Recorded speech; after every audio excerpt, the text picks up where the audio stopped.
తెలియజేస్తున్నాము. బైబుల్ని బూతు పుస్తకము అంటున్న రాజా మనోహర్ దాస్ గారు స్పష్టంగా తెలియపరచబడింది. మీరు బూతులైనను సరస్వతులైనను గోపిడి మాటలైన మాట్లాడకూడదు, అవి మీకు తగదు అని వాక్యం చెప్తున్నప్పుడు బైబుల్ బూతు పుస్తకం ఎలా అంటాడు? పెద్దవారైనా ఉపయోగం ఏంటి, అనుభవజ్ఞైనా కానీ ఉపయోగం ఏంటి? ప్రపంచ చరిత్ర చెప్తుంది నిజమైన గ్రంథం ప్రపంచంలోనే సత్యముగా మింగితే పుట్టారు అని మాట్లాడాడు హిందువులు. మేము మింగితే మీరు పుట్టారు అన్నాడు. మరి మింగటం అంటే దాని అర్థం ఏందో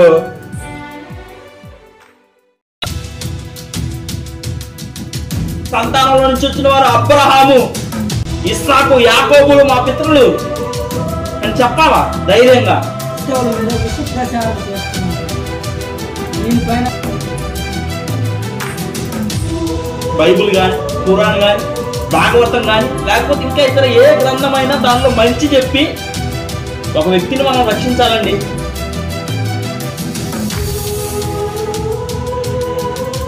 దేశంలో కలహాలు రావడానికి, రాష్ట్రంలో కలహాలు రావడానికి క్రైస్తవులే కారణమని వీళ్ళు అంటున్నారు.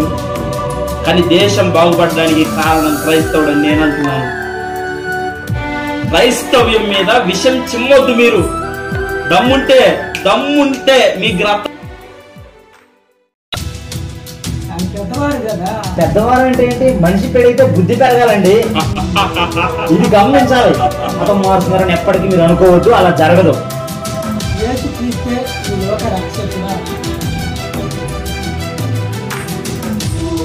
యేసు ప్రభువులాగా పరిశుద్ధమైన జీవితం కలిగిన వ్యక్తి వాళ్ళ గ్రంథంలో ఎవరైనా ఉన్నారా?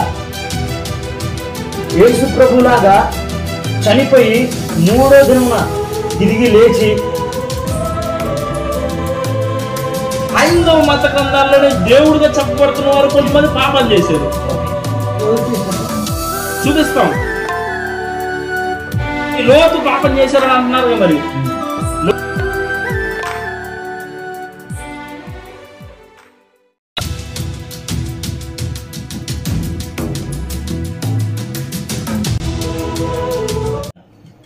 మహాపరిశుద్ధన్ మా తండ్రి, ప్రేమగల యేసు ప్రభువా, నీ ఘనమైన పాదములు వందనాలు, స్తోత్రములయ్యా. నీ దయాపూర్వక సంకల్పాన్ని బట్టి సహోదరుల ఐక్యత కలిగి నివసించడంత మేలు, అంత మనోహరమైన సెలవిచ్చినట్లు మేమందరం కలిసి నీ సువార్త పరిచర్య కొరకు నాయన ప్రయాస పడుతుండగా ప్రభునందు పడిన ప్రయాస వ్యర్థం కాదని సెలవిచ్చావు కదా. నీ మాట ప్రకారం అడుగుతున్నాం. మొదటిగా మా అందరిని నాయన నీ శిలువ రక్తం చేత మా దోషములు కడగండి, మా అయోగ్యతను దయతో క్షమించండి. నీ శిలువ రక్తం చేత మా పాపలన్నీ గడిగి శుద్ధి చేసి పరిశుద్ధపరచమని ప్రార్థన చేస్తున్నాను. ఈ ప్రత్యేకమైన కొన్ని నా ప్రభా ప్రశ్నలు సమాధాన విషయంలో నా ప్రభా చర్చా వేదికను నాయన యేసు నామాలు ఈ నామానికి మహిమకరంగా జరుగునుగా. వ్యతిరేకంగా పనిచేస్తున్న మనుష్య శక్తులు, దురాత్మ ఆలోచన, సాతాన్ యొక్క క్రియలు నా జరుడకు యేసు అధికార నామములు బంధిస్తున్నాము. ఈ కృప తోడుగా ఉంచండి. ముందున్న సమయం అంతా నీ వశముందు ఉంచుకోండి ప్రభా. నిశ్చితానుసారంగా నా ప్రభా ఈ చర్చ విధంగా జరిగించమని ప్రార్థన చేస్తున్నాను. ఈ కృపతో మమ్మల్ని జ్ఞాపకము చేసుకుంటూ మా ప్రాణ శరీర దేహాలు మొత్తం నీకు సమర్పించుకుంటూ నీ కృపను పొందుకుంటూ యేసు నామములో ప్రార్థన చేస్తూ ప్రారంభిస్తున్నా తండ్రి. యేసుక్రీస్తు నామంలో మీ అందరికి వందనాలు తెలియజేస్తున్నాము. క్రైస్తవులపై జరుగుతున్న దాడుల గురించి, హిందువులు హైందవ సహోదరులు క్రైస్తవులను ఎలాగ ఇబ్బంది పెడుతున్నారు అన్న విషయంపై మీకు ఒక అవగాహన కల్పించడానికి మన ముందు ఇంటర్వ్యూ ఆహ్వానించబడ్డారు బ్రదర్ స్టీఫెన్ రాజు గారు, అలాగే బ్రదర్ జాషువరాజు గారు. మీ ఇద్దరికి ప్రేమపూర్వక వందనాలు బ్రదర్.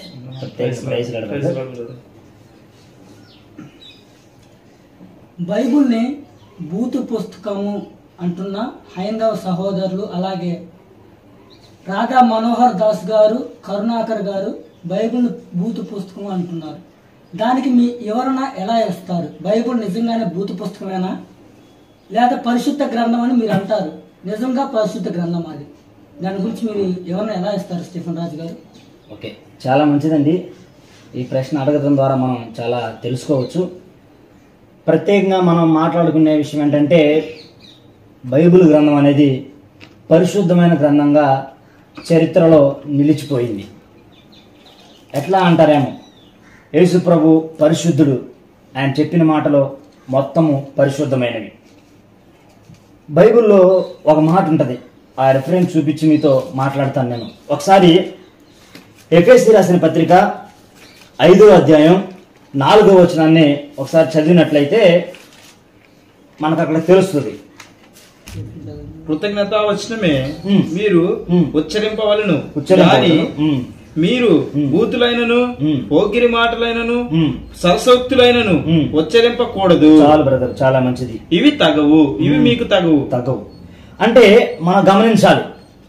ఇప్పుడు రాధా మనోహర్ దాస్ గారు పెద్దవారు, అజ్ఞానంతో మాట్లాడతారు. అంటే జ్ఞానం లేని వ్యక్తిగా మాట్లాడతారు. నాకు అన్నీ తెలుసు, నాకు అంతా వచ్చు అనే అజ్ఞానంతో రాధా మనోహర్ దాస్ గారు మాట్లాడతారు. అది ఆయన అవివేకం. ఇక్కడ బైబిల్ గ్రంథంలో స్పష్టంగా తెలియపరచబడింది, మీరు బూతులైనను సరస్వతులైనను పోకిరి మాటలైన మాట్లాడకూడదు, అవి మీకు తగదు అని వాక్యం చెప్తున్నప్పుడు బైబిల్ గ్రంథాన్ని బూతు పుస్తకం అని ఎలాగంటాడు? పెద్దవారు, అనుభవజ్ఞుడు. కానీ జ్ఞానం లేకపోవటం వల్ల పెద్దవారైనా ఉపయోగం ఏంటి, అనుభవజ్ఞులైనా కానీ ఉపయోగం ఏంటి? ఇది ప్రత్యేకంగా గమనించాల్సిన విషయం అండి. రాధా మనోహర్ దాస్ గారు బైబిల్ని భూత పుస్తకం అని ఆయన ఒక్కడంటే, ప్రపంచంలో ప్రతి ఒక్కరు చెప్తారు ఇది సత్యాన్ని నడిపించే గ్రంథం అని. దీంట్లో సత్యం ఉంది, జీవం ఉంది. అనేక మంది గ్రంథాల గురించి మాట్లాడతారు. ఈ గ్రంథం నా చేతికి రావడం ద్వారా నా జీవితం ఒక ఆశీర్వాదకరంగా మారింది. నేను ఈ గ్రంథాన్ని చదవడం ద్వారా అనేక విషయాలు తెలుసుకున్నానని చెప్తారు. బూతులుంటే జీవితాలు మార్చబడతాయండి? లేదు కదా. రాధా మనోహర్ దాస్ గారి ప్రత్యేకంగా మీరు జ్ఞాపకం చేసుకోవాలి. ఈ బైబిల్ గ్రంథాన్ని బూతు పుస్తకం అని మీరు అనుకుంటే, ప్రపంచ చరిత్ర చెప్తుంది నిజమైన గ్రంథం, ప్రపంచంలోనే సత్యముగా నిరూపించబడుతున్న గ్రంథం, ఏకైక గ్రంథం అది బైబిల్ గ్రంథం మాత్రమే. ఎక్కువగా కూడా ప్రింటెడ్ అవుతున్న బుక్ బైబిల్ గ్రంథం. ఆ విషయం మీకు తెలియదు. ఈ బైబిల్ గ్రంథం చదివిన వ్యక్తి ఖచ్చితంగా అనేక జీవితాలని వెలిగించే వ్యక్తిగా మారుతున్నాడు. దీంట్లో బూతులు లేవు. ఓకే, ఈ ప్రశ్నకు సమాధానం మీకు అర్థమైందని నేను ఆశిస్తున్నాను. క్రైస్తవులు మత మార్పు చేస్తున్నారు అని అంటున్నారు. నిజంగానే హైందవుల్ని మీరు క్రైస్తవులు తీసుకురావడానికి మత మార్పు చేస్తున్నారా? మతం మార్చుకోమని మీరు వాళ్ళు వేధిస్తున్నారా? వెంబడిస్తున్నారా? వెంబడబడుతున్నారా? మీరు మారండి మారండి మారండి అని దీనికి మీ ఎవరిని ఏమిస్తారు? ఓకే, చాలా మంచి విషయం ప్రస్తావించారు. క్రైస్తవులు మత మార్పిడి చేస్తున్నారని చాలా మంది అంటున్నారు. హైదవ సహోదరులు కానీ, రాధా మనోహర్ దాస్ గారు కానీ, కరుణాకర్ సుగుణ కానీ, లలిత్ కుమార్ కానీ మీరు మత మార్పిడి చేస్తున్నారని అంటున్నారు. నేను ఒక విషయం చెప్తాను. క్రైస్తవం అనేది మతం కాదు, కులం కాదు. క్రైస్తవం అనేది ఒక మార్గం అండి. ప్రత్యేకంగా యేసు ప్రభు చూపించిన ఆ పరలోకానికి చేరగలిగే ఒక మార్గం. కానీ దీనిలో మతము, యేసయ్యకి, యేసు ప్రభుకి, దేవుడికి మతం లేదు, కులం లేదు, ప్రాంతం లేదు, అంటే రంగు భేదం ఇవేంటి ఏమి లేవు. మీరు ఎలా చెప్పగలుగుతారంటే, ఒకసారి మనం అపోస్తుల కార్యంలోకి వెళ్దాం. అపోస్తుల కార్యంలో 10వ అధ్యాయం 36వ వచనం ఒకసారి చదువుతారా? యేసుక్రీస్తు అందరికి ప్రభు. చాలు, చూడండి. అపోస్తుల కార్యంలో 10వ అధ్యాయం 36వ వచనంలో యేసుక్రీస్తు అందరికీ ప్రభు అని చెప్పారు. ఈ మతం వారికే ప్రభు, ఈ కులం వారికే ప్రభు, ఈ ప్రాంతం వారికే ప్రభు అని ఎక్కడా చెప్పలేదు. యేసుక్రీస్తు అందరికీ ప్రభు అన్నప్పుడు ఇది మతం ఎలా అవుతుంది? యేసయ్య చూపించే ఒక జీవం గల పరలోక మార్గం అని ఎందుకు అనుకోవట్లే వాళ్ళు? పెద్దలైనప్పటికీ జ్ఞానం లేదు. దీన్ని ఒకసారి మీరు గమనించాల్సింది. అంటే అవివేకంతో మాట్లాడుతున్నారు అంటారు. అంటే మరి వివేకం లేకుండా మాట్లాడుతున్నారు. ఎప్పటికీ ఇది మతం కాదు, మార్గం అని గమనించాలి ప్రతి ఒక్కళ్ళు కూడా. ఓకే, మీరు వెళ్ళి మీరు సువార్త ప్రకటించాల్సినంత అవసరం ఏంది? ఎక్కడికి వెళ్ళి? ఇళ్ళ దగ్గరకు కావచ్చు, గ్రామాలకు కావచ్చు, మరి ఇతర ప్రాంతాలకు వెళ్ళి మీరు ఎందుకు సువార్త చేస్తున్నారు, ఎందుకు ప్రకటించాలంత అవసరం ఏంది మీకు? ఇప్పుడు యేసు ప్రభు అందరికీ దేవుడు అన్నప్పుడు అందరికి దేవుడు అన్న యేసయ్యని అందరికి పరిచయం చేయాలా, కొందరు వాటికే పరిచయం చేయాలా? ఆలోచించాలి మీరు ఒకసారి. యేసు ప్రభు అందరికీ దేవుడని బైబిల్ మనం రాయించి పెట్టాడు కదా. అందరికీ దేవుడైన వ్యక్తిని అందరికీ పరిచయం చేయాలి కదా. మా వాటికి మేము యేసుప్రభుని తెలుసుకొని గుర్తించి యేసుప్రభు మార్గం నడిస్తే సరిపోద్దా, లేకపోతే ప్రపంచంలో ఉన్న ప్రతి ఒక్కరికి పరిచయం చేయాలా?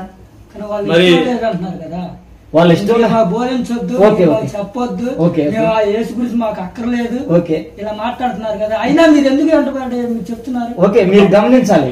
ఇప్పుడు వాళ్ళ దగ్గరికి వెళ్ళి మనం బలవంతంగా రాండి యేసుప్రభు దగ్గరకు, రాండి యేసుప్రభు దగ్గర కానీ వాళ్ళని మనం లాగము. అర్థమైంది కదా? ఏసే మార్గము, ఏసే సత్యము, ఏసే జీవం అని ఏసు జీవం గల మాటలు వాళ్ళ దగ్గర తీసుకెళ్తామంతే. వాళ్ళకి ఏసుని పరిచయం చేస్తామంతే. అలాగని వాళ్ళని దగ్గర తీసుకెళ్లి లాక్కొని తీసుకెళ్లి చర్చిలో కూర్చోండి వాక్యం వినండి అలాగే క్రైస్తవులు చేయట్లేదంటారా? చేయట్లేదు. మరి కరుణాకరన్ సుగుణా గారు మిషన్ ఇండియా ఇంపాసిబుల్ అనే ఒక మూవీ తీసేసి దాంట్లో ఒక పాస్టర్ గారిని ఒక విలన్ గా చిత్రీకరించి ఆయనకి గొర్రె మ్యూజిక్ ఒకటి పెట్టి మేక మ్యూజిక్ ఒకటి పెట్టేసి బలవంతంగా క్రైస్తవులు మత మార్పిడి చేస్తున్నారు, బలవంతంగా క్రైస్తవులు మత మార్పిడి చేస్తున్నారు. పాస్టర్లకి అమ్మాయిల మీద వ్యామోహం ఉన్నట్టు, పాస్టర్లకి బాగా డబ్బు పిచ్చున్నట్టు, పాస్టర్లకి బాగా అఫీషియల్ ఉన్నట్టు బాగా చిత్రీకరించి మరి మూవీలో చూపించారు కదా. మరి దాని మీద ఏమని మాట్లాడతారు మీరు? ఇప్పుడు కరుణాకర్ సుగుణా గారు ఇప్పుడు చాలా వీడియోలు మాట్లాడాడు. దాంట్లో యేసు ప్రభు గురించి పాజిటివ్ గా ఏమైనా మాట్లాడారా అని ఆలోచించినట్లయితే మాట్లాడుంటారా? ఎక్కడ మాట్లాడుంటారా? మాట్లాడలేదు. ఎక్కడ మాట్లాడారు మీరు చూపించండి. ఎప్పుడు చూసినా కరుణాకర్ సుగుణా గారు బైబిల్ దేవుడు కాదు, యేసు ప్రభు దేవుడు కాదు, అది భూతి పుస్తకం, అసలు ఆయన దేవుడే కాదు, మీరు అనేక మంది క్రైస్తవులను మారుస్తున్నారు, క్రైస్తవంలోకి మారుస్తున్నారని ఆమెలో పాస్టర్ గారిని ఎలాగా చూపించడం జరిగింది. కానీ మనం ఆలోచించాల్సిన విషయం ఏంటంటే ఖచ్చితంగా కరుణాకర్ సుగుణా గారికి బైబిల్ గురించి తెలియదు. ఎందుకు తెలియదు? బైబిల్ చక్కగా చదువుతున్నాడు కదా, మాట్లాడుతున్నాడు కదా అంటే మీరు అడగొచ్చు. చదవటం తెలుసు, మాట్లాడటం తెలుసు, దాంట్లో ఉన్న సత్యాన్ని మాత్రం గుర్తించలేడు. దాంట్లో సత్యం మాత్రం తనకు తెలియదు. ఎందుకంటే జ్ఞానం లేదు. జ్ఞానం లేదంటా నేను. మరి జ్ఞానం ఉన్నవాడైతే సత్యమైన జీవమైన బైబిల్ గ్రంథాన్ని క్షుణ్ణంగా చదివినోడైతే యేసు చూపించే ఆ జీవ మార్గం అర్థమవుతుంది. మరి మార్గం అర్థం కానప్పుడు జ్ఞానం లేనివాడే అని చెప్పాల్సి వస్తుంది మరి కరుణాకర్ గారికి. రాధా మనోహర్ దాస్ గారు క్రైస్తవం ఎక్కడ కనిపించినా మీ నాన్నగారి పేరేమిటి, మీ పితరుల పేరేమిటి, మీరు ఏ వంశం నుండి వచ్చారు అని ఇలా అడుగుతున్నారు కదా, మీరు దానికి ఏ సమాధానం చెప్పాలనుకుంటున్నారు? మంచి ప్రశ్న. రాధా మనోహర్ దాస్ గారు ఎవరికైనా ఫోన్ చేసినప్పుడు లేకపోతే ఇతరులు ఎవరైనా కలిసినప్పుడు వెంటనే ఏం ఆలోచించకుండా మనోడు ఎమ్మటిని ఏమంటున్నాడు, మీ నాన్నగారి పేరు చెప్పు, మీ తాతగారి పేరు చెప్పు, వాళ్ళ నాన్న పేరు చెప్పు అని చెప్పి వ్యంగ్యంగా కొన్ని ప్రశ్నలు అడుగుతున్నారు బ్రదర్, కొన్ని ప్రశ్నలు అడుగుతున్నారు. అయితే ఇక్కడ గమనించాల్సిన విషయం ఏంటంటే చాలా మంది క్రైస్తవులు ఏం చేస్తున్నారంటే పాపం వాళ్ళకి అంత అయోమయంగా అయిపోయి వాళ్ళు ఏం చెప్పాలో అర్థం కాని పరిస్థితి అయిపోయింది. అట్లా అడుగుతున్నప్పుడు అంటే వాళ్ళ నాన్నగారి పేరు వాళ్ళ తాతగారి పేరు చెప్తుంటే అక్కడ హిందువుల పేర్లు వస్తున్నాయి, హిందువుల పేర్లు వస్తున్నాయి. హిందువుల పేర్లు వస్తున్నాయి కాబట్టి వీళ్ళు ఏం చేస్తున్నారు, చెప్పంగానే హిందువుల పేర్లు రాగానే మేందంటే పుట్టారు మీరు, మేము ఇంకా బూతులు కూడా మాట్లాడుతున్నారు పెద్దలు వివేకవంతులు. మరి మేము మతంలో మేమే పెద్దవారని చెప్పుకునేవారు బూతులు మాట్లాడితే మేము మింగితే పుట్టారు అని మాట్లాడారు హిందువులు. మేము మింగితే మీరు పుట్టారు అన్నాడు. మరి మింగటం అంటే దాని అర్థం ఏందో మరి పెద్దలు మరి రాధా మనోహర్ దాస్ గారు వివరణ ఇవ్వాలి దాని మీద. మింగడం అంటే ఏందో ఇవ్వాలి, ఆయన ఖచ్చితంగా ఇస్తారు. మరి ఆయన మత ధర్మాన్ని ప్రకటన చేసేవాడైతే ఇతరులకు చెప్పేవాడైతే మరి మింగడం అనే పదం వాడొచ్చు అంటారా? వాడకూడదు కదా. వాడొచ్చా? వాడకూడదు కదా. మరి మనోడు అలా వాడడానికి మరి ఏమంటారు? మరి అయితే ఇప్పుడు నేను చెప్పొచ్చేది ఏంటంటే అసలు మన పితరులు ఎవరు, అసలు మనం హిందువులుగా మనం ఎలా మారిపోయాం, మన పితరులు ఎవరు అనేది ఈరోజు నేను చిన్న వివరణ ఇవ్వబోతున్నాను. ముందుగా ఆదికాండ గ్రంథం 2వ అధ్యాయము 7వ వచనంలో చూస్తే చక్కని మాట ఉంటుంది. దేవుడైన యెహోవా నేల మంటితో నరుని నిర్మించి వాని నాసికా రంధ్రాల్లో జీవవాయువును ఊదగా నరుడు జీవాత్మ ఆయను అని ఉంది వాక్యం ఇక్కడ. అంటే ఆది కాలంలోనే దేవుడు 6 రోజులు సృష్టి చేసి 6వ రోజున నరుణ్ణి చేశాడు. ఆ నరుడికి ఏం పేరు పెట్టాడు? ఆదాము అని పేరు పెట్టాడు. ఆదాము యొక్క ప్రక్కటెముకల నుంచి ఎవరిని తీశాడు? హవ్వని తీశాడు. ఆమె నారిగా చేశాడు. అయితే చాలా జాగ్రత్తగా గమనించాలి. వాళ్ళని ఏదైనా తోటలో ఉంచాడు. మీరు ఫలించి అభివృద్ధి పొందుడి అని చెప్పి వాళ్ళని ఏం చేశాడంటే ఏదైనా తోటలో వదిలిపెట్టినప్పుడు వాళ్ళు పాపలో పడిపోయారు. పాపలో పడిపోయి దేవుణ్ణే పక్కన పెట్టేసినటువంటి ఆ స్థితికి వచ్చేసారు. అయితే వీళ్ళ ఇద్దరితో మొదలుపెట్టినటువంటి ఆ సృష్టి క్రమము, వాళ్ళ ఇద్దరితో మొదలుపెట్టినటువంటి ఆ సృష్టి క్రమము ఈరోజు ప్రపంచవ్యాప్తంగా అలుముకుంది. ఈరోజు బిడ్డలుగా ఉంటున్న ప్రతి ఒక్కరు కూడా ఆదాము హవ్వల సంతానమే కదా, వాళ్ళ నుంచే మూల పురుషుల నుంచే కదా వచ్చింది మనం. మరి మరి మీ నాన్నగారి పేరు ఏంటంటే మధ్యలో మరి హిందువుల పేర్లు వస్తున్నాయి కదా, మరి ఎక్కడికి వస్తున్నాయి, ఎక్కడి నుంచి వస్తున్నాయి అవి? దాని మీద నేను ఒక చిన్న వివరణ ఇస్తాను. ఫర్ ఎగ్జాంపుల్ గా ఒకటి చెప్తాను. ఒక చిన్న కాపురు ఉన్నాడండి. ఒక కాపురు ఉన్నాడు, ఆయనకు ఒక 100 గొర్రెలు ఉన్నాయి. వాటిని కాస్తా ఉన్నాడు. కాస్తున్నప్పుడు మరి ఆయన పని మీద ఆయన మరి కర్ర పట్టుకొని పోతా ఉన్నాడు. ఆ 100 గొర్రెలు ఆయన వెంబడిస్తాయా? ఏదర్ వెంబడించవచ్చు, వెంబడించకపోవచ్చు, చెప్పలేము. అవి వెంబడించవచ్చు, వెంబడించకపోవచ్చు, చెప్పలేము మనం. కానీ ఒకవేళ దారి తప్పిన గొర్రె ఖచ్చితంగా ఉంటది, పక్కకు పోయిద్ది. ఆ దారి తప్పిన గొర్రెను ఇప్పుడు హైందవులుగా చెప్పబడుతున్న వారు, దారి తప్పిన గొర్రెలే హైందవులు అన్నమాట. అర్థమవుతుందా మీకు? గొర్రె గొర్రె గొర్రె గొర్రె అని క్రైస్తవులు అంటున్నారు కదా. రాధా మనోహర్ దాస్ గారు చాలా టైం కూడా ఈ గొర్రె గొర్రె అని మెన్షన్ చేస్తారు మనల్ని. గొర్రె బిడ్డలో గొర్రె బిడ్డలో గొర్రె బిడ్డలో అని అంటా ఉంటాడు. కానీ ఒక్క మాట చెప్పాలంటే మనం దారిలో ఉన్న గొర్రెలో, దారి తప్పిన గొర్రెలో హైందవులు, దారి తప్పినటువంటి గొర్రెలు హైందవులు. సృష్టికర్తను మరిచి సృష్టిని పూజించే వాళ్ళని ఏమంటారు? యేసుక్రీస్తు ప్రభువారు ఓడలో ఎక్కినప్పుడు, యేసుక్రీస్తు ప్రభువారు సముద్రాన్ని గద్దించినప్పుడు గాలి నిమ్మలం అయిపోయింది, సముద్రం నిమ్మలం అయిపోయింది, గాలి ఆగిపోయింది. నీటి మీద పేతురు నడిచాడు, దేవుని మాట మీద నడిచాడు. సృష్టికర్తను విడిచిపెట్టి సృష్టిని పూజిస్తున్న హైందవులను ఏమనాలి? మీరు చెప్పాలి బ్రదర్. ఇప్పుడు వాళ్ళు కూడా చెప్పాలి, హైందవులు కూడా. రాధా మనోహర్ దాస్ గాని, మరి వివేకం లేని మన కరుణాకరణ్ గారు కానీ, లలిత్ గారు కానీ, ఇంకా పెద్దలు ఎంతమంది అవుతున్నారో ప్రతి ఒక్కరు కూడా మెన్షన్ చేస్తున్నాం పేర్లు. వారందరూ కూడా ఖచ్చితంగా దీని మీద వివరణ ఇవ్వాలి. ఎందుకంటే వాళ్ళ గ్రంథాల ప్రకారం కూడా ఒక వ్యక్తే కదా ఈ సృష్టిని చేసింది. అంతే కదా. బ్రహ్మ కావచ్చు, ఇంకోటి కాదు, విష్ణు కావచ్చు, కృష్ణుడు కావచ్చు, రాముడు కావచ్చు, ఎవరైనా కావచ్చు. మరి ఆయనకే పూజ చేయాలి కదా. రాళ్ళకు పూజ చేయడం ఏంది, చెట్లకు పూజ చేయడం ఏంది? ఎందుకు పూజ చేస్తున్నారు? మరి వాళ్ళకే చేయొచ్చు కదా. అంటే ఆ రాళ్ళలో చెట్లలో ఉంటున్నారా? అంటే దేవుడు ఎక్కడ పెడితే అక్కడ ఉంటాడా? కరెక్టే కదా. నీలో నాలో మనలో ఉండాలి కదా దేవుడు. దేవుని యొక్క పరిశుద్ధాత్మ ఉంది మనుషులు అని బైబిల్ చెప్తుంది. అవును.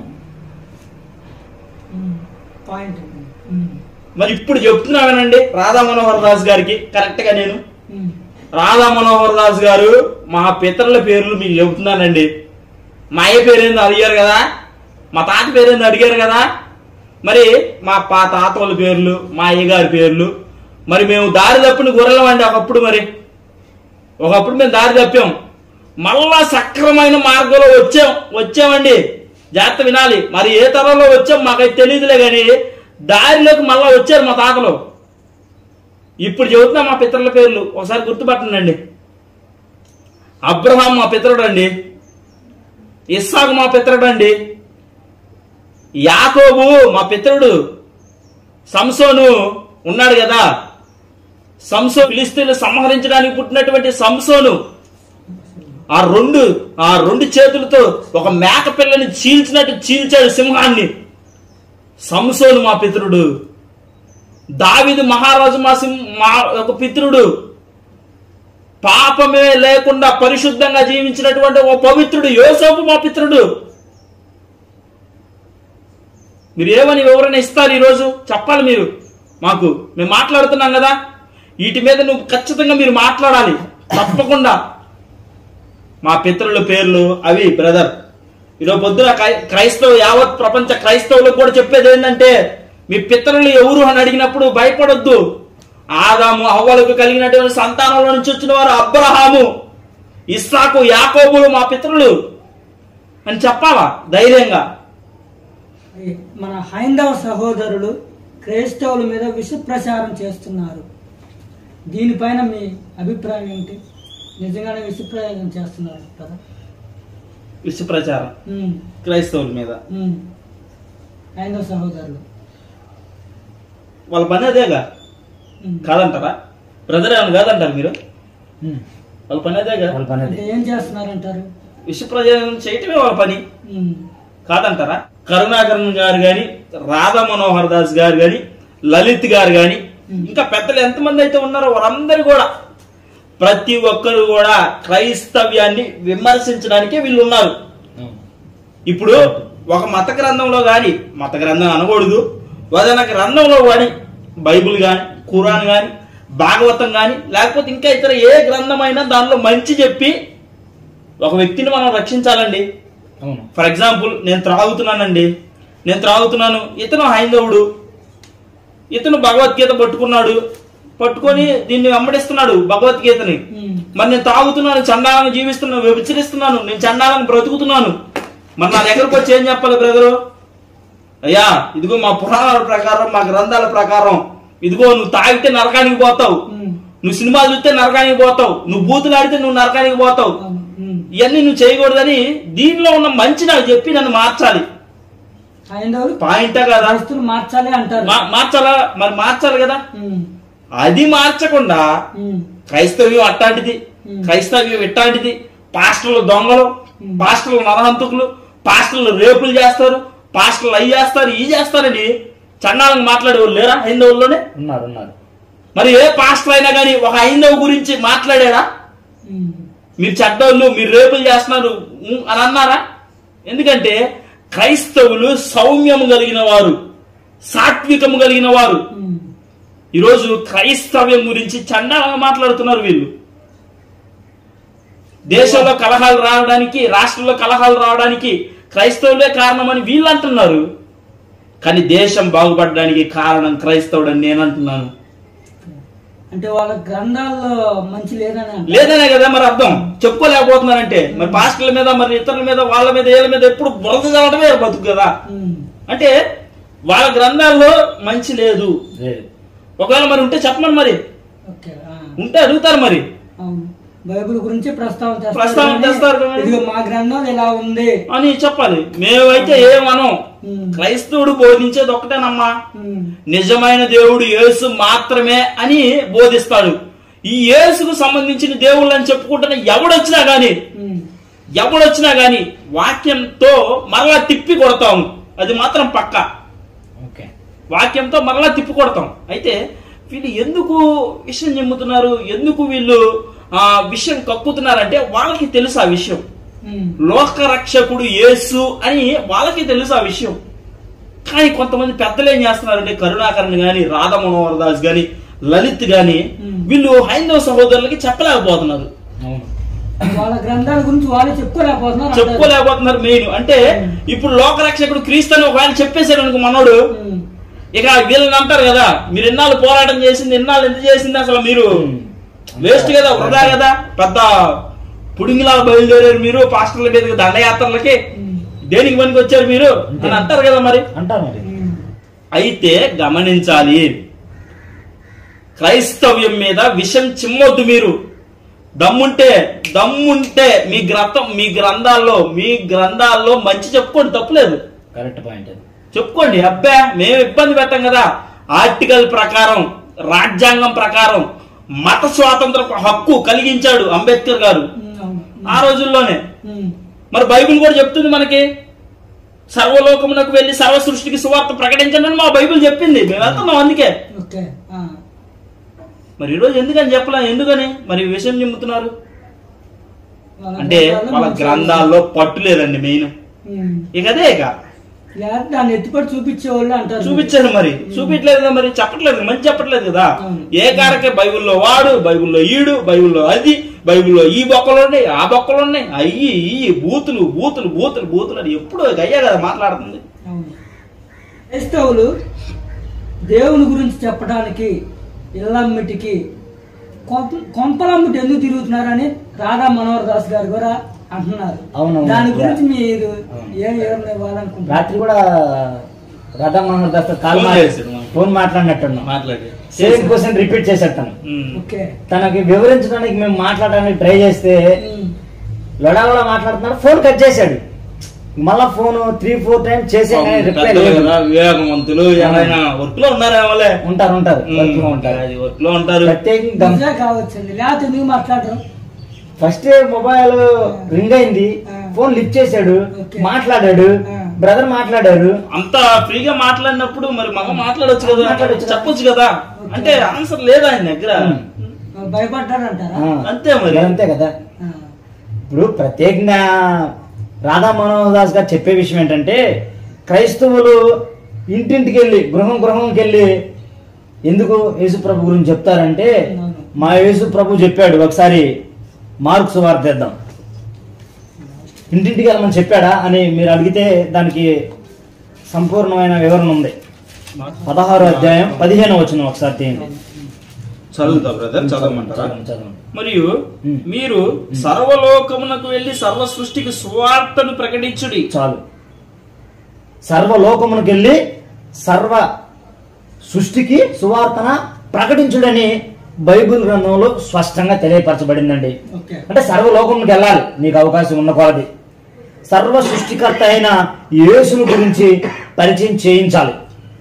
ఇప్పుడు ఇంటింటికి వెళ్ళి కొంపకి వెళ్ళి ఎందుకు మీరు ఇలా యేసుక్రీస్తు గురించి బోధిస్తున్నారని ఆ వ్యక్తి రాధా మనోహర్ దాస్ గారు అనే వ్యక్తి అజ్ఞానంతో మాట్లాడారంట. నేను అంటే వివేకం లేనివాడంట. నేను పెద్దవారు కదా. పెద్దవారు అంటే ఏంటి? మనిషి పెరిగితే బుద్ధి పెరగాలండి, ఇది గమనించాలి.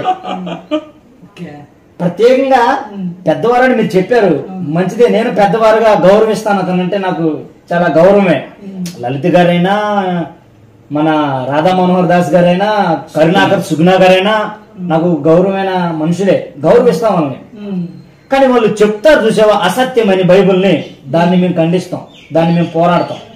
ఎందుకంటే ఇది జీవం గలది, సత్యము గలది బైబిల్ గ్రంథం అనేది. యేసుప్రభు చెప్పాడు, ఇంటింటికి వెళ్ళి సువార్త ప్రకటించండి, మీకు అవకాశం ఉన్న కొద్ది ఇంటికాడ ప్రకటించండి.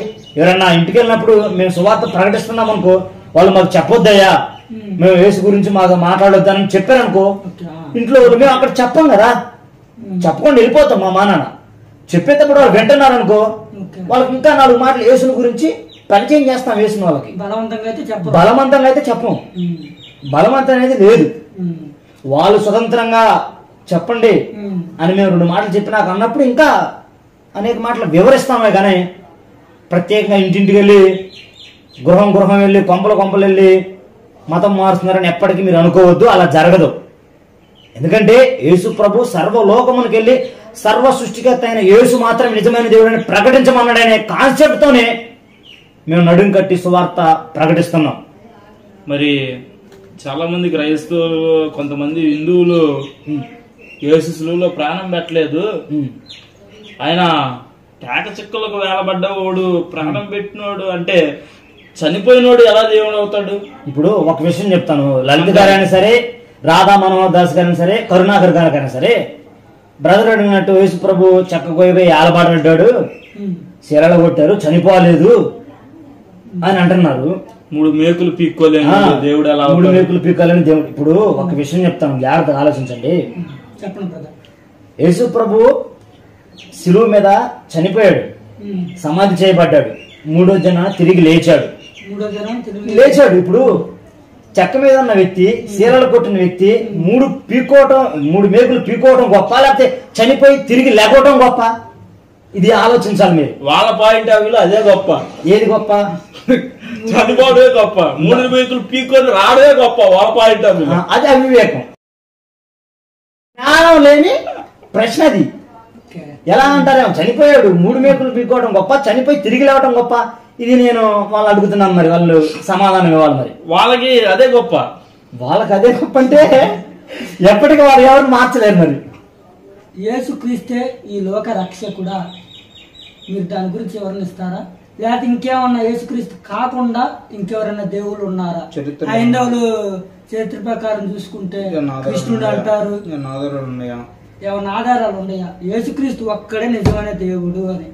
ఓకే, కృష్ణుడు ఉన్నాడు, చాలా మంది దేవుళ్ళు ఉన్నారని అంటున్నారు కదా, కోట్ల మంది ఉన్నారు అంటున్నారు కదా. ఓకే ఓకే ఓకే దాని గురించి చాలా మంచి ప్రశ్న అడిగారు. ప్రస్తుతం ఇప్పుడు ఈ ప్రశ్న కూడా సోషల్ మీడియాలో బాగానే జరుగుతూ ఉంది. అంటే లోకరక్షకుడు యేసు ప్రభువా లేదా లేదా రాముడు గాని ఏమన్నా దేవుడా ఎవరైనా ఉన్నారా? అసలు ఉంటే దేవుని గుర్తులు ఉన్నాయా? మనం చూసుకుంటే ఆలోచించినట్లయితే బైబిల్ గ్రంథం నొక్కేలా చెప్తుంది, నేనే దేవుణ్ణి, వేరొక దేవుడు లేడు అని చెప్తుంది. అంటే యేసు ప్రభే నిజమైన దేవుడు, యేసు తప్ప వేరొక దేవుడు లేడు అని బైబిల్ గ్రంథం కంఠపదంగా వివరించింది. ఇప్పుడు మీరు అన్నారు వాళ్ళ గ్రంథాల్లో ఏమైనా ఉన్నాయంటే, మనం ఒకసారి ఆలోచించినట్టే వేద ఋషులు యజ్ఞాలు జరిగించాడు, 7 యజ్ఞాలు. ఆ యజ్ఞాల్లో అజావేదంలో అంటాడు, ఆ అజావేదంలో యేసు ప్రభు గురించి స్పష్టంగా రాయించి ఉంది.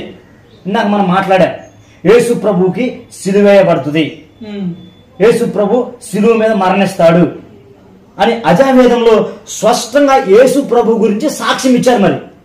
మరి ఆ గ్రంథాల్లో యేసు ప్రభు గురించి ఎందుకు రాయించి ఉంచారు అంటారు? వాళ్ళు యేసు కాదంటే వాళ్ళ అవివేకం అవుతుంది. అది ఇప్పుడు అర్థమవుతుంది కదా, స్పష్టంగా యేసులో ఉన్న పోలికలు వాళ్ళ గ్రంథంలో ఉన్నట్టు వాళ్ళు చదివినప్పుడు అర్థమవుతుంది కదా, దాన్ని కప్పుపుచ్చి.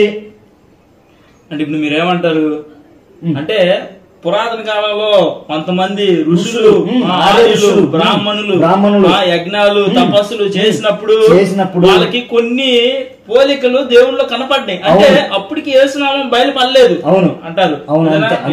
ఆ గుర్తులన్నీ కూడా వాళ్ళు రాసిన వాళ్ళు గుర్తులేని గుర్తులన్నీ కూడా యేసు ప్రభుకు లింకడ్ గా ఉన్నాయి. యేసు ప్రభు గుర్తులేవి.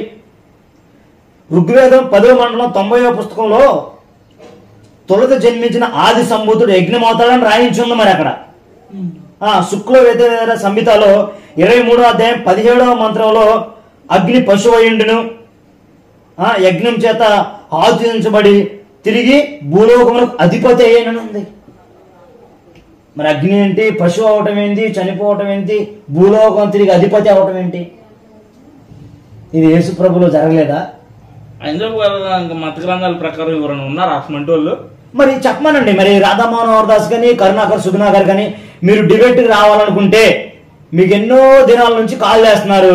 సేవకులు ఎంతో మంది చెప్తా ఉన్నారు, పెద్ద పెద్ద సేవకులు అందరూ కూడా చెప్తానే ఉన్నారు, విషయాలు మాట్లాడారు. రాధా మనోహర్ దాస్ మాట్లాడారు, కరుణాకర్ సుగుణాకర్ తో మాట్లాడారు, డిబేట్ కి ఎన్నోసార్లు ఆహ్వానించారు. కానీ వాళ్ళు రాపోవడానికి కారణం ఏంటి? వాళ్ళ గ్రంథాల్లో దమ్ము లేదనే, వాళ్ళలో దమ్ము లేదనే.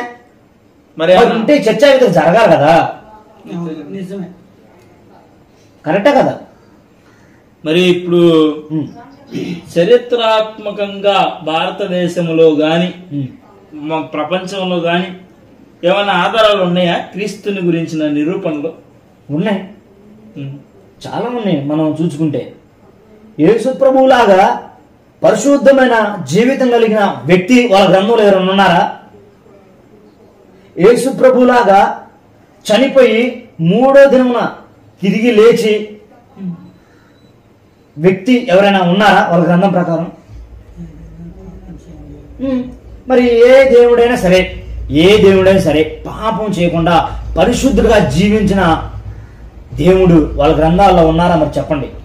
మరి పాఠ్య పుస్తకాల్లో కూడా రాయించి పెడుతున్నారు కదా, మరి క్రీస్తు పూర్వం క్రీస్తు శకం అని ఇట్లా రాయించారు కదా. మరి అది కూడా ఒక ఆధారమే కదా చరిత్రలో, క్రీస్తు ఈ భూమి మీదకి వచ్చాడు అని కొన్ని ఆధారాలు ఉన్నాయి కదా. ఇజ్రాయెల్ ప్రాంతంలో ఇప్పటికి కూడా తెరవబడిన సమాధి ఏదైనా ఉందంటే అది క్రీస్తు సమాధి ఒకటే. అవునవును. కదా. కరెక్ట్.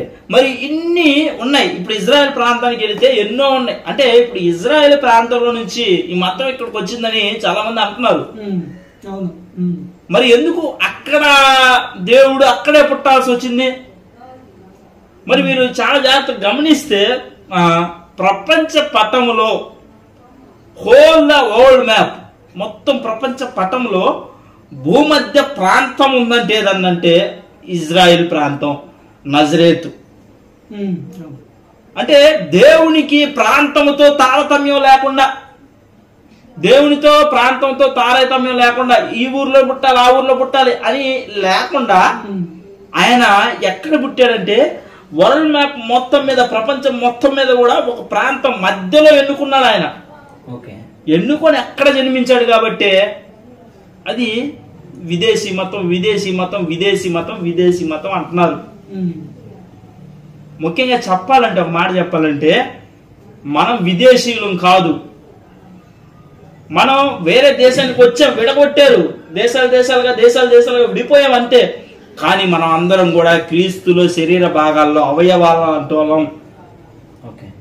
క్రీస్తు అవయవాల్లో భాగాలు అంటూ వారమే మనం అందరం కూడా. కానీ విడగొట్టి కొన్ని భేదాలు తీసుకొచ్చి, కొన్ని ప్రాంతాలు తీసుకొచ్చి, కొన్ని కులాలు అప్పగించి, కొన్ని మతాలు అప్పగించి ఇట్లా చేశారు అంతే. ఒక మాటలో చెప్పాలంటే చరిత్ర చూపిస్తుంది, చాలా ఆధారాలు ఉన్నాయి. మరి మీ గ్రంథాల్లో ఏమైనా ఆధారాలు ఉంటే చూపించండి. మరి కరెక్టే మరి ఉన్నాయా? ఏమన్నా ఆధారాల ప్రకారంగా ఉండే ఉంటాయా? ఏమన్నా ఎక్కడ ఉన్నాయి? ఉంటే ఎప్పుడో చెప్పేవాళ్ళే కదా. ఏమన్నా ఉన్నాయా? చూపించి మరి చెప్పేవాళ్ళు ఉంటే. మరి ఏమన్నా ఉంటాయా? మా గ్రంథంలో భగవద్గీతలు ఎలా ఉంది చూపిస్తాను. మరి చూపిస్తాం, మరి చెప్పొచ్చు కదా. ఏముండే చెప్పలేకపోతున్నారు. చెప్పడానికి నేను పాపం చేశానండి, నేను భయంకరంగా తాగుతున్నాను. నేను తాగుతున్నప్పుడు మరి బ్రదర్ కూడా చిన్నగా ఈ మధ్య తాగుడు మరిగాడు అనుకో.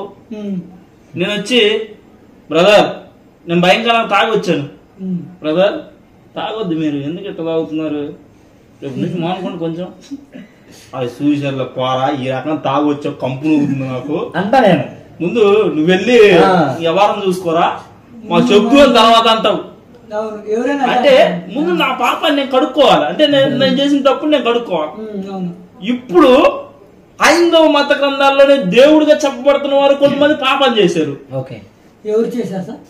చూపిస్తాం. మత్స్య పురాణం 3వ అధ్యాయం శ్లోకం నెంబర్ 41, 42, 43, 44 వచనాల ప్రకారం చూసుకుంటే, 44 శ్లోకాల ప్రకారం చూసుకుంటే అక్కడ ఏమని ఉందంటే, బ్రహ్మ సరస్వతీ దేవితో శయనించినట్లుంది, శయనించి బిడ్డలు అన్నట్టుంది. అంటే బ్రహ్మ అని చెప్పబడుతున్న ఆయన దేవుడే తన కుమార్తెతోటి, కుమార్తె మరి లోతు పాపం చేశారని అంటున్నారు. మరి లోతు మా నీలాగా మానగా, మరి రాధా మనోహర్ దాస్ లాగా, కరుణాకర్ లాగా ఆయన ఒక మానవుడు. ఆయన దేవుడు ఆయన పైన తీర్పు తీరుస్తాడు. లోతు ఒకవేళ నిజంగానే పాపం చేస్తుంటే పైన దేవుడు చూసుకుంటాడు. కరెక్ట్ పాయింట్ కదా. మరి ఇక్కడ దేవుడే పాపం చేశాడు కదా. మరి ఇప్పుడు పరలోక రాజ్యానికి తీసుకుపోతాడు ఆయన. సరే, వాళ్ళు అనుకున్న పాయింట్ ఆఫ్ వ్యూలో మోక్షాన్ని చేరుస్తాడా? లేదు కదా. ఈయన కూడా క్రీస్తు ఎదుట మోకరెళ్ళాల్సిన రోజు వచ్చింది కంపల్సరీ. వాళ్ళందరూ కూడా క్రీస్తు ఎదుట సాగిల పడే రోజు వచ్చింది. ఒక రోజు ఖచ్చితంగా ఒక రోజు వచ్చింది బ్రదర్. ఈ చర్చా వేదికలో ఎన్నో అంశాల గురించి మనం మాట్లాడాము. మతం మారుస్తున్నారు అన్నారు. ఇది మత మార్పిడి కాదు, ఇది ఒక మార్గం. ఎంతో మంది వ్యభిచారులు మారారండి, నరహంతకులు మారారండి, మాంత్రికులు మారారండి. కరెక్ట్. ఎంతో మంది మార్పు చెందారు. వాళ్ళు అంటారు, ఇప్పుడు దాకా మొన్నటిదాకా భయంకరంగా తాగినోడు ఒకసారి క్రీస్తు ఎదుటికి వచ్చి నీళ్ళలో మునిగిపోతే పాపాలు అట్ట వదిలిపోతాయి అని వీళ్ళు అంటారు. అయితే వీళ్ళు కొన్ని యాగాలు చేస్తారు, పూజలు చేస్తారు, యజ్ఞాలు చేస్తారు, భయంకరంగా నిమజ్జనాలు అవి చేస్తారు. చేస్తున్నప్పుడు భయంకరంగా దాని ముందే తాగి డాన్సులు వేస్తా ఉంటారు, డీజేలు పెట్టుకుని పాటలు పెట్టుకుని డాన్సులు వేస్తారు. అది సంస్కారం. అది నిజమైన సంస్కారం. క్రైస్తవులు చేయట్లేదు కదా, అది నిజమైన సంస్కారం. మన విజయవాడలో ఫ్లడ్స్ వచ్చినాయండి, ఫ్లడ్స్ వచ్చినాయి. భయంకరంగా బొమ్మలకి ఖర్చు పెట్టి చేశారు. వేయడం ఎందుకు దాంట్లో అంత అవసరం ఏముంది చెప్పండి? ఆ డబ్బులు ఏదో తీసుకుపోయి ₹1,00,000 లేదా 20,000 డీజిల్ బోజులు పెట్టి గట్టి అవరం చేస్తున్నారు. ఆ ఫ్లడ్స్ కి ఏదో ఇవ్వచ్చు కదా, వాళ్ళకు ఉపయోగపడతాయి కదా. మీ దేవుడు కొడతాడా, తిడతాడా? ఎందుకు తిడతాడే? మట్టి వినాయకుని చిన్నది పెట్టుకోవచ్చుగా, పెద్దది చేయాలి. పెద్దది కావాలా? 50 అడుగులు, 70 అడుగులు, 100 అడుగులు, మళ్ళీ న్యూస్ పేపర్లో రావటం. అది ఏంది ఇది? అంటే దేవుడు డబ్బుల ఆకారం, సినిమాల ఆకారాలు, లేకపోతే ఇతర రాజకీయ నాయకుల ఆకారాలు కావాలి దేవుడికి. అంటే ఆయన రూపం లేదు, వాళ్ళకి రూపాలు లేవు. వాళ్ళ లెక్క ప్రకారం, వాళ్ళ లెక్క ప్రకారం అది వాళ్ళకి లేవు బ్రదర్. Correct point. వాళ్ళు వేరే ఆలోచించుకుంటే ఇప్పుడు వాళ్ళు జరుగుతున్న మరి సిచ్యువేషన్ ఫ్లడ్స్ లో మరి చాలా మంది పాస్టర్స్ వెళ్ళి వాళ్ళు ఫుడ్ ఇచ్చారు. మరి దైవజనులు ఎంతో మంది, మరి షాలేం రాజు గారు గాని, అవునవును తెలుసు, షాలేం రాజు గారు గాని, మరి దైవజనులు సతీష్ కుమార్ అయ్య గారు గాని, ఇమ్మానియల్ గారు గాని, అమ్మతేజ గారు గాని, మరి విపిఆర్ గారు మన విజయప్రసాద్ రెడ్డి గారు గాని, ఎంత మంది మరి వెళ్ళి అక్కడ ఇచ్చేసారు ఫ్లడ్స్. కనపడే వాళ్ళు కొంతమంది అయితే, కనపడని వాళ్ళు ఎంతో మంది క్రైస్తవులు అందించారు, చెయ్యొచ్చు చాలా మంది చేశారు. యూట్యూబర్స్ కూడా చాలా మంది చేశారు. అయితే చెప్పేది ఏంటంటే, ఇప్పుడు సమాజానికి మేలు జరుగుతుందా, కీడు జరుగుతుందా? ఎందుకంటే వాక్యం చెప్పింది కదా, నిన్ను వల్ల నీ పొరుగు వారిని ఏమనుంది, ప్రేమించమని మన వాక్యం చెప్తుంది. ఇప్పుడు క్రైస్తవుడి వల్ల మేలుందా, కీడుందండి? మేలే ఉంది కదా. మరి ఫ్లడ్స్ లో ఎవరు ఆదుకున్నారు? కనిపిస్తుంది కదా. రాధా మనోహర్ దాస్ ఏమన్నా కనపడ్డా మూలలో? లేదండి. దాఖలాలు ఏమన్నా ఉన్నాయా? లేదండి, కనిపించలేదు. కరుణాకర్ ఏమన్నా వచ్చాడా? లేదండి. లలిత్ ఏమన్నా? అంటే వాళ్ళు వేరే ఏమన్నా ఇంకా మంచి పనులు ఏమన్నా ఉన్నారేమో. ఏంది అంతగా మంచి పనులు ఏమంటే? ఏ ఫ్లడ్స్ మీద అయితే మాట్లాడరు, వాళ్ళ చేతితో అందించరు. ఎందుకంటే మా బైబిల్ చెప్తుంది కదా, నిన్ను వల్ల నీ పొరుగు వారిని ఏమని ప్రేమించమని చెప్పింది. అందుకే ఇతరులు ఏం చేస్తున్నారంటే, క్రైస్తవులు ఏం చేస్తున్నారంటే ఇతరులను ప్రేమించడం నేర్చుకుంటున్నారండి. క్రైస్తవులు వల్ల మేలే జరిగింది కానీ కీడు ఎప్పుడు జరగదు. కరుణాకరణ గారు అంటారు, క్రైస్తవుడు వల్ల కీడు జరుగుతుంది. దేశంలో వాళ్ళ వల్లే చాలా మత విద్వేషాలు రగులుతున్నాయి, మత ఉన్మాదాలు లెగుతున్నారని చెప్పి మాట్లాడుతుంది మనోడు. ప్రత్యేకంగా కరుణాకర్ గురించి చెప్పాలంటే, కరుణాకర్ సుగుణ గారికి ఏం తెలియదు, బైబిల్ గురించి అయితే ఏం తెలియదు. తెలిసినా ఒప్పుకోడు. ఇప్పుడు ఏ కోణంలో బైబిల్ గ్రంథంలో ఉన్న వాక్యాలు ధ్యానించినప్పటికీ కరుణాకర్ సుగుణ గారు అనే వ్యక్తి ఈ బైబిల్లో ఉన్న సత్యవాక్యాన్ని సత్యంగా చెప్పడం, ప్రతి వాక్యాన్ని కూడా వ్యతిరేకంగా నెగిటివ్ గా ప్రచారం చేస్తాడు, నెగిటివ్ గా ఆలోచిస్తాడు తను. ఇప్పుడు నెగిటివ్ థింకింగ్ కలిగినోడికి నెగిటివ్ ఆలోచనలు వస్తాయండి, అంతే కదా. మరి మనోడు ఎప్పుడు ఇక నెగిటివ్ గానే ఆలోచిస్తాడు కాబట్టి మనోడికి అట్నే బుద్ధి, వంకర బుద్ధి. ఇంకా మాట చెప్పాలంటే వంకర బుద్ధే. మళ్ళీ ఆడికి సపోర్ట్ గా మళ్ళీ అనేక మంది హైందవులు పాపం అమాయకులు, తెలియక వాళ్ళకి తెలియక చిన్నప్పటి నుంచి రాళ్ళకి మొక్కుతున్నారు, వాళ్ళ దేవుడు అని అనుకుంటున్నారు కదా. చిన్నప్పటి నుంచి ఇప్పుడు దాకా కూడా భక్తి విషయంలో వాళ్ళు కూడా బాగానే ఉన్నారు కదా. అది భక్తి కాదా అంటారా మీరు? భక్తి కాదని అట్లా ఇప్పుడు చెప్తుంది ఏంది? సృష్టిని కలుగు చేసిన వాడు, రాళ్ళైనా రెప్పలైనా చెట్లైనా మొక్కలైనా ఏదైనా చేసిన దేవుడు వాళ్ళ దేవుడు. ఇప్పుడు దేవుడే చేశారు కదా, పేరు పెట్టండి. నేను మళ్ళా క్రీస్తు అన్నో కృష్ణుడు అన్నో ఎవరు అన్నో, దేవుడే చేశాడు. ఆ దేవుడికి మొక్కను రాని అంటున్నాం మేము. రాళ్ళకి ఎందుకు, రెప్పలకి ఎందుకు నువ్వు? కరెక్ట్ పాయింట్ కదా. మరి ఆ దేవుడికే మొక్కండి. ఎందుకు మీరు రాళ్ళని చేసుకొని రెప్పలు చేసుకొని? అంటే రాళ్ళల్లో రెప్పల్లో దేవుడు ఉంటాడంటే ఎవడో ఒకటి చెక్కితేనే మరి ఉండేది. దాంట్లో చెక్కకుండా నా రూపం చేసుకోవచ్చు, మరి ఎందుకు చేసుకోవట్లేదు? Correct point. ఎవరో ఒకళ్ళు చెక్కాల, నీలాంటి వాళ్ళు, నాలాంటి వాళ్ళు, మనలాంటి వాళ్ళు ఎవరో ఒకళ్ళు చెక్కితేనే కదా దేవుడికి ఆ రూపం వచ్చేది. వాళ్ళు ఏం చూడలేదు కదా దేవుణ్ణి, ఏదో చెక్కారు, ఏదో ఒక రూపాన్ని చెక్కారు, దాన్ని పూజిస్తున్నారు అంటారు. అంతే అంతే జరుగుతుంది అక్కడ. చాలా చక్కగా చెప్పారు బ్రదర్. ఇప్పుడు చాలా వీడియో తీస్తున్నారు కదా, వాటికి బ్యాడ్ కామెంట్స్ ఏమైనా వస్తున్నాయా? ఆబ్వియస్లీ రాకుండా ఎందుకు ఉంటాయి? వాళ్ళు అనేక మంది ఖచ్చితంగా ఉంటారు. చాలా మంది బూతులు గానీ అలా మాట్లాడతారు భయంకరంగా. అప్పుడు మీరు ఎలా ఫీల్ అవుతారు? వాళ్ళని తిట్టాలి అనుకుంటున్నారా లేకపోతే కొట్టాలనుకుంటున్నారా? మీకు మీ లోపల మీ హృదయంలో ఎలా అనిపిస్తుంది? దానికి ఏముంది, ఇందా బ్రదర్ చూపించారు కదా వాక్యం. మీరు బూతులైనను మీ నోటి నుంచి, బూతులైన సరసోక్తులైన మీ నోటి నుంచి రాకూడదు, ఉండకూడదని ఇందా బ్రదర్ చూపించాడు కదా బైబిల్లో నుంచి. అంటే మీ కోపమే ఉండదంటారా? ఉండదు. ఎవరిని తిట్టినా కొట్టినా గానీ యేసు ప్రేమను బట్టి మేము త్వరగా కోపపడము. ఇప్పుడు వాళ్ళు బ్యాడ్ కామెంట్ చేస్తున్నారు, చేసే వాళ్ళందరూ కూడా ఆ వీడియో మాట్లాడిన అంశాన్ని స్పష్టంగా విని ఏది సత్యమని ఫాలో అప్ అయ్యి ఒక డిసిషన్ వస్తే బ్యాడ్ కామెంట్స్ అనేది చేయరు. చాలా మంది బ్యాడ్ కామెంట్ చేస్తున్నారు, బూతులు మాట్లాడుతున్నారు, అది ఇదని తిడుతూ ఉన్నారు. ఒకసారి వీడియో చూసే ప్రేక్షకులు ఆలోచించాలి, సత్యమా అసత్యమా, మాట్లాడింది ఎంతవరకు సత్యమైంది, ఎంతవరకు అసత్యమైనదని ఆలోచించి 1-2 సార్లు మీరు కామెంట్ చేయండి. తప్పులేదు కామెంట్ చేయటంలో. ఇది జాగ్రత్తగా ఆలోచించాలి ప్రతి ఒక్కరు కూడా, వీడియో చూసే వాళ్ళు కూడా. ఇంక 2 నిమిషాల్లో ఈ ఇంటర్వ్యూని క్లోజ్ చేయబోతున్నాము. చివరిగా last 1 word answer rapid fire question అడగబోతున్నాను. కొన్ని పేర్లు మీ ముందు ఉంచుతున్నాను. ఓకే, దానికి మీ ఆన్సర్ తెలియజేయండి. ఓకే.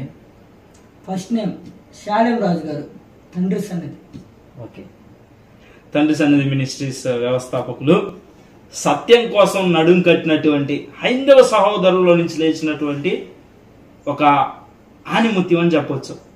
ఒక రోషం కలిగినటువంటి క్రైస్తవుడండి, రోషం కలిగిన సేవకుడండి, ఆత్మల కోసం నిరంతరం కష్టపడేటువంటి ఒక వ్యక్తి, మంచి భక్తుడు, రోషం కలిగి దైవజనుడు. అవును. తండ్రి సన్నిధి వ్యవస్థాపకులు శాలేం రాజు గురించి, అన్న గురించి ప్రత్యేకంగా చెప్పాలంటే మంచి భక్తుడు, దేవుని చేతిలో బలంగా వాడబడుతున్న గొప్ప సేవకుడని చెప్పొచ్చు. ఆత్మల కోసం కష్టపడుతున్న మంచి దైవజనుడు. విజయ్ ప్రసాద్ రెడ్డి గారు. విజయ ప్రసాద్ రెడ్డి గారు ముక్సూటి వ్యక్తి, ముక్సూటి వ్యక్తి. ఏదైనా ఉంటే మొహం మీద మాట్లాడేస్తారు. విజయ ప్రసాద్ రెడ్డి గారు మంచి దైవజనుడే కాదని అన్నాం, కానీ మంచి బోధ చేస్తాడు. అయినప్పటికీ కొన్ని విషయాల్లో బహిర్గతంగా చెప్పాల్సిన విషయాలు ఉన్నాయి, కొన్ని విషయాల్లో తనలో ఉంచుకొని చెప్పలేని విషయాలు కొన్ని ఉన్నాయి. అంటే కొన్ని విషయాల్లో ఆల్రెడీ సోషల్ మీడియాలో మన వాటికి జరుగుతూ ఉంది. అన్ని పాయింట్అవుట్ చేసి మాట్లాడటం కంటే కొన్ని విషయాలు చెప్పదగ్గవి ఉన్నాయి, కొన్ని విషయాలు భౌతికంగా చెప్పలేనివి కూడా ఉన్నాయి తనలో. కిరణ్ పాలన గారి గురించి, కిరణ్ పాలన గురించి చెప్పాలంటే ఒక్క 1 వర్డ్ లో చెప్తాను. ఆనాడు జ్ఞాని అయిన సొలొమోను ఎలా ఉన్నాడో నేనైతే చూడలేదులే గాని సామెతల గ్రంథంలో రాయించి పెట్టినట్టు ఆయన గొప్ప జ్ఞాని అని బైబిల్ గ్రంథం చెప్తుంది. ఆ రోజుల్లో జ్ఞాని అయిన సొలొమోను ఈనాడు ఈయన ఎంత జ్ఞానంగా ఉన్నాడంటే ఆ రోజుల్లో ఆయన ఎంత జ్ఞానంగా ఉండేవాడు ఈ తరంలో ఉన్నటువంటి మరొక సొలొమోను. మీరేం చెప్పాలనుకుంటారు? ప్రత్యేకంగా అన్న కిరణ్ పాలన అన్న గురించి చెప్పాలంటే బ్రదర్ చెప్పినట్లే సత్యం కోసం పోరాడుతున్న ఒక నిజమైన సేవకుడు, సువార్త కోసం పోరాడుతున్న యోధుడు. ప్రత్యేకంగా అన్ని గ్రంథాలు కూర్చోబెట్టి దేవుని యొక్క పోలికలు వివరించే, దేవుని యొక్క పోలికలు గుర్తించడని సహోదరుని ప్రేమపూర్వకంగా ఆహ్వానించే మంచి వ్యక్తి. రాధా మనోహర్ దాస్ గారు, తాత సమానులు, పెద్దవారు, ఆయన వ్యంగ్యపు మాటలు. ఆయన గురించి చెప్పాలంటే మీరేం చెప్పాలనుకుంటారు? ప్రత్యేకంగా రాధా మనోహర్ దాస్ గురించి చెప్పాలంటే అనేక విషయాల గురించి మాట్లాడుకుంటూ వచ్చాడు బైబిల్ గ్రంథంలో. కానీ ఆయన మాట్లాడే విషయాలన్నీ అజ్ఞానమైన మాటలు. అంటే ఆయనకు తెలియదు బైబిల్ గురించి, కానీ బైబిల్ వ్యతిరేకంగా మాట్లాడుతున్న ఒక బలహీనమైన వ్యక్తి. ఓకే, మరి కరుణాకరన్ సుగుణా గారి గురించి? కరుణాకరన్ సుగుణా గారు గురించి చెప్పాలంటే నా దృష్టిలో అయితే, నా పాయింట్ ఆఫ్ వ్యూలో చెప్పాలంటే చెప్పండి కదా, ఆయన ఒక మత ఉన్మాదండి.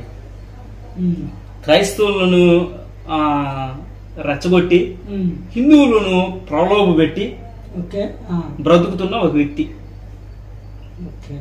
మీరు బ్రదర్ మీరేమైనా చెప్పాలనుకుంటున్నారు? ప్రత్యేకంగా కరుణాకర్ సుగుణా గురించి చెప్పాలంటే బైబిల్లో ఉన్న సత్యం తెలియని వ్యక్తి, ఓకే క్రైస్తవులపై బురద జల్లుతున్న వ్యక్తి, ఓకే క్రైస్తవులు మతం మారుస్తున్నారని ఉమ్, ఆయన అవివేకంతో అనుకుంటున్న వ్యక్తి, బైబిల్ గ్రంథాన్ని ఏ కోణంలో కూడా సత్యం ఉందని చూడని వ్యక్తి. వన్ వర్డ్లో చెప్పాలంటే ఉమ్. ఆయనకి ఏమీ తెలియదు, తెలుసు అనే భ్రమలో ఉన్న ఒక person. Okay okay thank you brother, మీ అమూల్యమైన సమయాన్ని మాకు అందించినందుకు థ్యాంక్ యూ. Thank you.